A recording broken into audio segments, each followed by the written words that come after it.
Hey guys, Mecha-san here, and alright, so I got a Watch Mojo reaction here. In fact, I might actually do some other Watch Mojo here because they got some topics that I'm interested in reacting, seeing what they choose, and discussing about them. But I'm starting off with this one here, the top 10, well, the 10 great games with small open worlds. Yes, the thumbnail, they had Arkham City and Assassin's Creed Syndicate. I agree. If you guys have been longtime followers here, my videos and my streams, then you guys know my opinion on current open world games. And it's like, I'm so tired of that here. Especially with the RPG Creeds, Origins, Odyssey, and Valhalla. It's like, so much, so massive and expansive, and so little to do. It's boring. Hell, I still technically haven't even beaten. Well, the main story of Valhalla is done here. You got to do some of the DLC, which is going to be the Siege of Paris, and the little intersection. I'm not going to call it a crossover because a crossover is when two different franchises, not even part of the same universe, meet up here. By calling the crossover between Valhalla and Odyssey that, you may as well say the Spider-Man issue where he teams up with Johnny Storm or Iron Man is a crossover. It's like, no, it's technically the same exact universe, same exact world. Crossover is more like when the Turtles met the Power Rangers, or the Ghostbusters met the Transformers. It was awesome. Or Back to the Future. Transformers beat Back to the Future. That was an awesome comic book crossover. Okay, I'm gonna distract. Okay, before I get distracted here and going into all those awesome crossovers, let's focus on this here. But yeah, open world. There was one large open world which I really liked here, and that was the Mad Max game. Yeah, but that game had the benefit of the magnum opus, so it didn't feel that large. But yeah, small open world games. Yeah, like I replayed. I put back in Unity here to do some. I mean, not Unity, some Syndicate to do some trophy hunting, and it's still fun. Arkham City, yes. Really, a lot of the Assassin's Creed games, the old ones, be perfect. It's a bloody marvelous time to be alive. An age of invention. Yep. So many clever blokes dreaming. I enjoyed the grappling hook. I enjoyed just riding the carriages. Queen Victoria herself. Welcome to Mojo Plays, and today we're counting down our the Yakuza game. Again, I don't play any of the Yakuza games.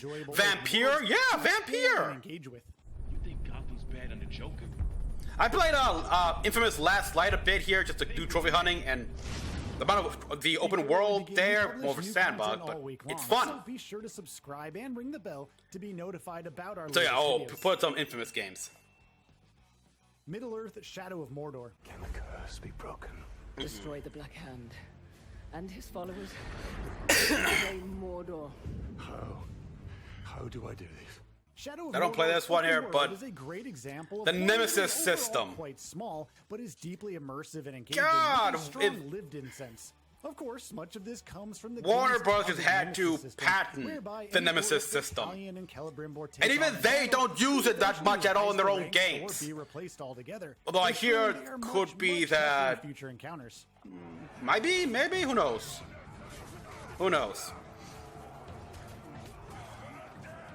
Add to that some excellent parkour and traversal abilities, plenty of verticality, dual character play and progression with both Talion and Celebrimbor, and a fantastic story. And what you get is a small open world game brimming with possibilities. I mean, how much are they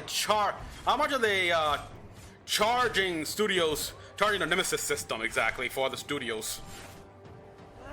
The licensing fee, that's the Mafia problem. 2. Promise that you won't get in any more trouble. It's a high-risk business. If you don't like it, you can always go break your back working for peanuts down at the dock. The Mafia games No. generally thrive off the idea that less is more, at least when it comes to their open worlds. 2010's Mafia 2, as well as its less praised remastered definitive edition from 2020, offer up a cinematic, small open world to explore in the form of Empire Bay. While, yes, much of Empire Bay is just set dressing, it feels perfectly era-suited, sinking its 1940s/50s mafioso hooks into you right from the get-go, as you drive, shoot, and brawl your way through this top-tier story. Gentlemen, this is Vito Scaletta. Yeah, I don't play the Mafia games, but the entire setting is perfect for a live-action show. I mean, a crime show. A 40s crime and... What's going on here, Frankie? Papa borrowed mine. Vito Scarletta is an excellent Mafia protagonist, one who, as you probably guessed, gets wrapped up in Empire Bay's seedy and gritty Mafia syndicate once he returns home from war. Mafia 2 is a tense, action-packed, thought-provoking, and emotional game with one heck of an awesome world to explore and complete missions in. Here we go. Infamous Second Son. Yeah, glad you got Infamous game here. Maybe I have actually seen some other streamer play the Certainly not first quite Infamous up there with game. the likes of PS3's Infamous, Infamous 2, and especially standalone experience Infamous Festival of Blood. Yeah. Second Son still manages to capture that over-the-top, super-powered character action game goodness. Yeah. All set in a gorgeously created near-future version of Seattle. Stepping into the shoes of Delson Rowe, you are off on an emotionally charged adventure against the Department of Unified Protection.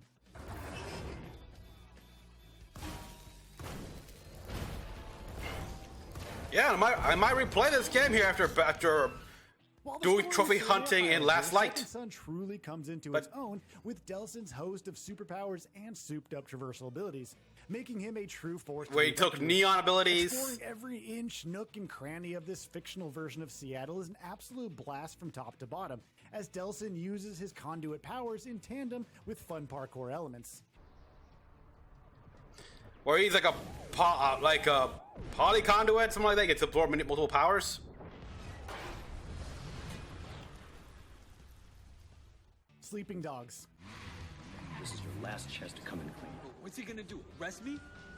Don't know anything about sleeping dogs. Got no interest.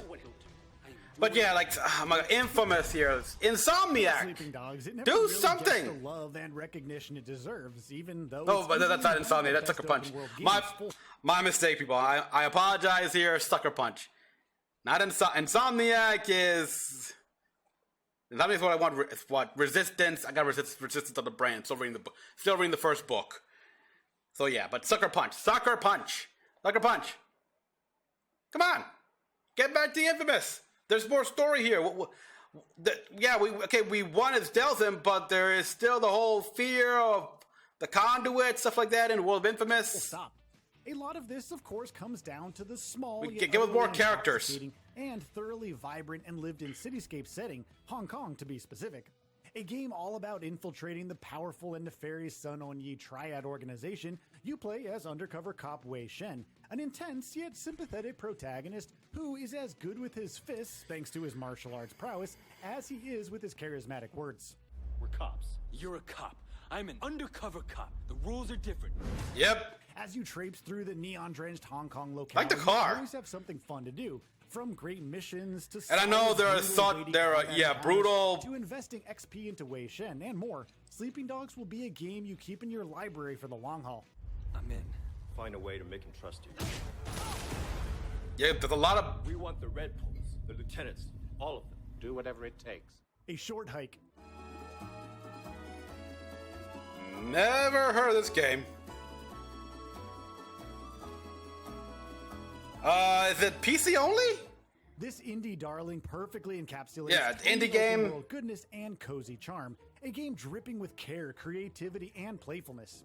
You see, in a short hike, you play as cute and adorable Claire, a friendly anthropomorphic bird who just wants to make it to the mountain summit of Hawk Peak Provincial Park to gain cell phone reception in order to make an important call. This mountainous park is a fantastic Wow. open world playground for Claire, as she meets quirky characters, engages with fun minigames, and gathers. And treasures in all order to she obtain can more do is stamina she to can't climb, fly, she can only dive glide. higher and further.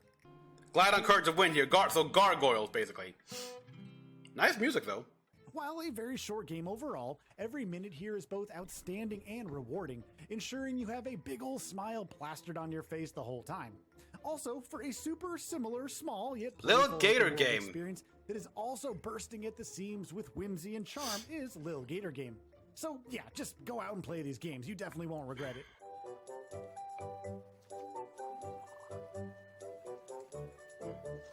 So we got like the bonus game while still on the main list. Vampire.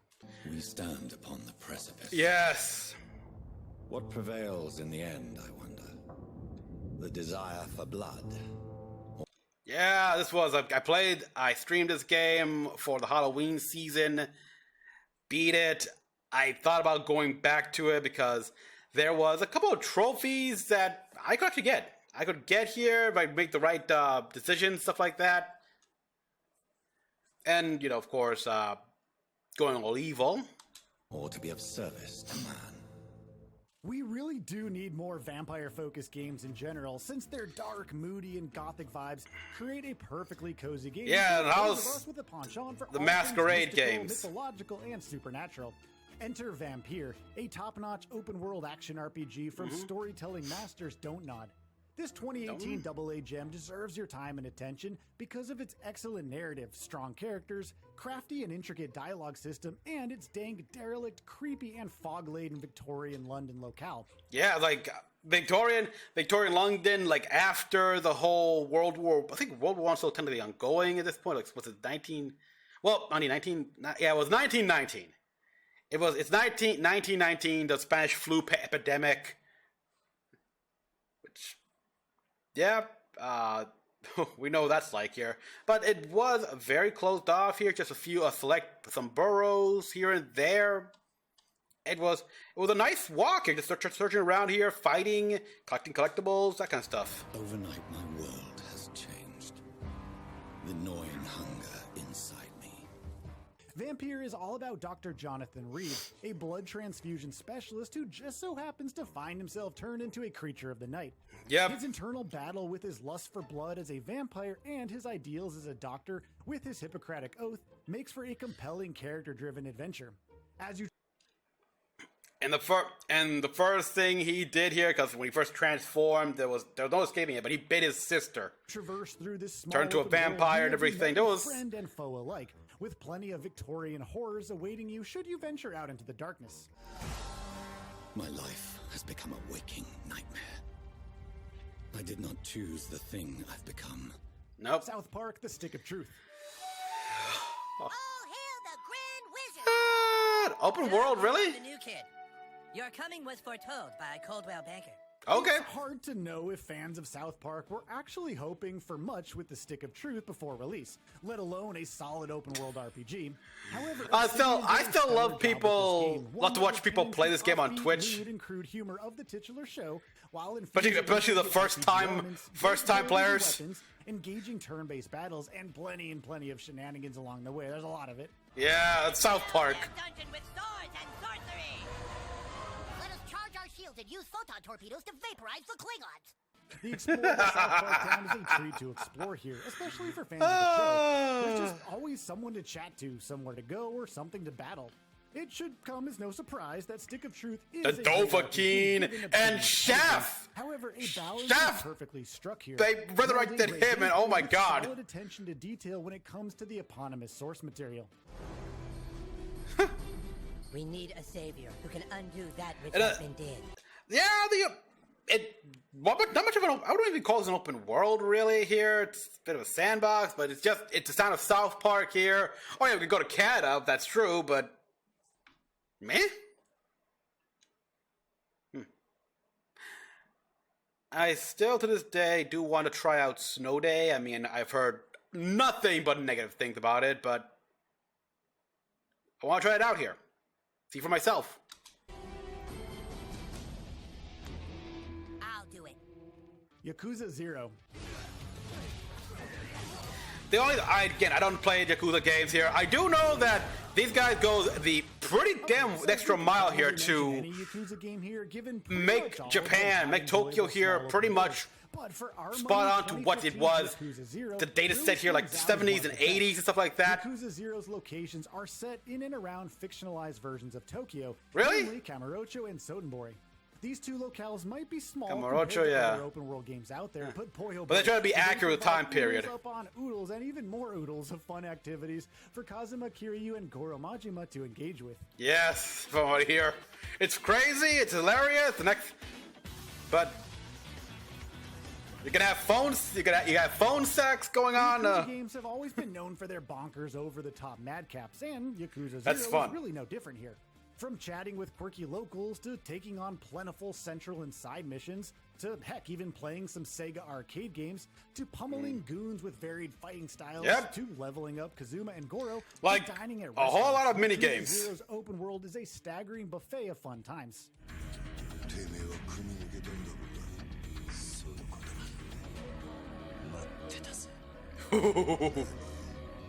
Nani? Batman Arkham City. Yes. Arkham City. If you solve the room ahead, you save them. If you don't, then they die. Rocksteady had a tough job ahead of them in order to follow Bane up and on the everything, excellent Arkham Talia. Asylum. However, they completely knocked it out of the park with Arkham City, building upon the top-notch foundations of its predecessor while crafting an established, immersive, and utterly lived-in open-world version of Arkham City. Very lived in. So there may have been way too many Riddler challenges / trophies. I mean, well over 400 of them. And I collected them all because, yeah. Let's face it. People complain about that, but we still went out and collected them. We searched every nook and cranny of Arkham City here, from the highest buildings to the deepest, darkest parts of the Undercity. We enjoyed it. To hoover up for completionists, but hey, it did at least ensure players explored every single nook and cranny of the titular city. I still remember when Batman was arrested, he went through and everything. We saw like Deadshot, there was Black Mass there, like trying to hold off the guards. And then Cobblepot took us and we beat him up and everyone, and we suited up. You become what you've always fought against, and I will stop you. I have powerful friends. Solomon Grundy, born on a Monday. I remember the big reveal here. This was back in G4. G4 touched to be here. They did the E3 things here, and the trailer. I'm surprised. Solomon Grundy. That was like great. Batman's escapades in Arkham City are marked by brilliant highs in terms of his traversal abilities, enhanced brutal fisticuff combat, captivating character and villain moments, and a deeply moody vibe. Yes, It's a it gloriously was enjoyable Batman. game world to immerse yourself in, especially if you consider yourself a fan of The Dark Knight. So, you know my name. Good. Because I know it. You know, that arc, you guys would know. Okay, I've been watching too much Gravity Fall reactions here, but I see this right here and I can't but think, it looks like Bill Cipher. Everything about you. Assassin's Creed Syndicate. And so high on the list here. Done to the city. But yeah. Free London from Starrick. We take over Starrick's gangs, we cripple his control. We welcome all who would stand up to Starrick and his cutthroats. Before Ubisoft went hog wild creating gargantuan, overwhelming open worlds with the likes of Odyssey and Valhalla, we had Assassin's Creed Syndicate, one of the best AC games that barely anyone talks about. This is a real shame. Yeah, I mean, can you blame it? It came out after the mess that was Unity and everything, but even before Unity, people were getting tired of Assassin's Creed here, and so Unity, boy. So when Syndicate came around, I mean, I played it, I enjoyed it, got the gold edition and everything, because it's one heck of a solid game all around. Yeah. Syndicate sees you play as the Fry twins, Evie and Jacob, as they traverse and parkour around a fantastic rendition and of it's Victorian a London. very good rendition. This version of London feels quaint, refined, and easily explorable, especially when compared to later AC games. Yes, it's all compact here. It's just one city. It's by the standards of the cities in Origins, Odyssey, and Valhalla. It's a big map here, but it feels so much more lived in. There's people, there's the towns, everything walking about here. We see workers and various types, and it's just fun traveling. Each district of London feels different, which makes the game world truly feel alive and vibrant, all rooted in the Victorian era. Yeah, the Victorian era, the train hideout. I love the hideouts. They got rid of those things. Evie and Jacob are top-tier protagonists who not only offer different gameplay experiences, weapons, and abilities, but also narrative arcs and unique storytelling devices. Yeah. It's claims like that which really does not help Mojo's reputation. Evie and Jacob Fry are interesting. Nah. Evie's more interesting, but that's because but that's only to me anyhow, because she's more of an assassin. Our problem is that she's way too by the book. Whereas Jacob, what the heck? Why are you wearing the assassin robes? And why are you something like, well, stitched together, stuff like that? You're not an assassin, you're a brawler. I guess they were trying to go with almost Edward Kenway vibe, but... Syndicate is a solid game and needs to be experienced by both Assassin's Creed fans and just fans of open-world games in general. Once more for old time's sake. And then we're finished. Yeah, and their whole dynamic was not done well here. It's like they needed more time to flesh out. At very least, I would have loved it if Evie confronted Jacob about his messy assassination attempts, his jobs here, and how by going his way and not consulting the others, they made things worse for London. I mean, between the asylum and the banks, you cripple. Wow. Agreed. I mean, Evie had to clean up his mess a bunch of the time. So, do you agree with our picks for this list? Sometimes a smaller, condensed open world provides more overall fun. It's certain small, condensed open world does actually make me want to replay it more. Like, again, I can go back into Assassin's Creed Syndicate and have fun. I'd replay Arkham City and play again, like, because yeah, it's small, but it doesn't feel overwhelming. It doesn't feel like it's gonna take hundreds of hours, even with particular trophies and everything. Vampire, South Park, stuff like that. I'd go back and replay those games and stream them here, probably beat them in like 5 or 6 streams.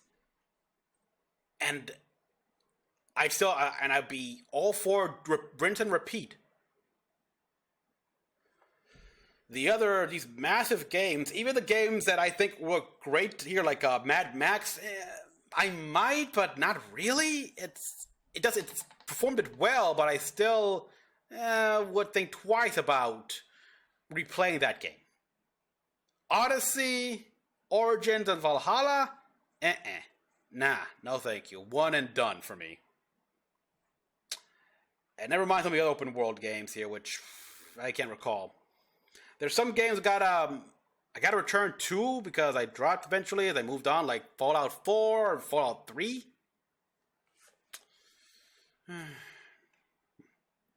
But yeah. And engaging gameplay than massive open worlds that can oftentimes feel... Infamous, second. Infamous, yeah, the Infamous game still holds up here. I still have fun just traversing, just playing First Light here, just free roaming and doing the challenges. Sparse or empty. So I do it as well with Delson here. Which smaller open worlds do you enjoy in game? Or Cole McGrath? Come on. Be sure to let us know. Short hike, I have no idea. Thank you for watching. Yeah. All right, and I do plan on doing some more here. Like, for example, this one here. I'll be reacting to this one next year. 20 games that don't get the respect they deserve. Yeah, I have to agree. I mean, with the selection here, that's the BioShock 2, and especially Arkham Origins, that one deserves respect. I enjoy that game. I'll get into more detail about that when I get to reacting to this one. So everyone, thank you for watching. As always, comment about what you all thought. Like for more videos. Till next one, this is Mecha-san, logging out.